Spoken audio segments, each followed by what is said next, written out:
कारण काय की आज आपण जर पाहिलं की आज स्लममधला माणूस असेल, त्या ठिकाणी गरीब माणूस असेल, प्रत्येकाला वाटतं की आपला पेशंट हा वाचला पाहिजे, त्याला योग्य ती ट्रीटमेंट मिळाली पाहिजे. पण अशा प्रकारचं जर प्रत्येकावर होत असेल तर ही खरोखर वाईट आहे. आणि मग धर्मादाय संस्था आपण म्हणतो, धर्मादायकडनं खऱ्या अर्थानं दिनानाथ मंगेशकर अशाच पद्धतीनं उभं राहिलेलं आहे. आणि योग्य ती मदत त्यावेळेस जर होत नसेल तरी खरंच दुर्दैवी घटना. पोलिसांकडनं काही आश्वासन मिळालं?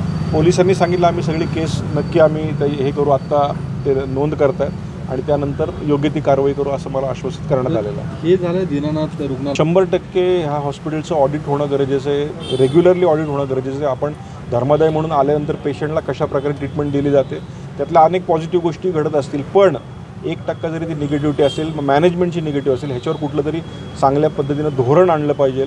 सुदैवानं मी वरिष्ठ सभागृहात काम करतो, त्यामुळे येणाऱ्या अधिवेशनात असेल किंवा अगदी मी कालपासून ह्या केसच्या मागं लागलो आहे, माननीय मुख्यमंत्री, माननीय आरोग्यमंत्री यांच्यावर बैठक घेऊन याच्यावर काहीतरी धोरणात्मक निर्णय झाला पाहिजे. ही पूर्ण महाराष्ट्रातल्या सगळ्या हॉस्पिटलची अशी परिस्थिती असं मला वाटतं.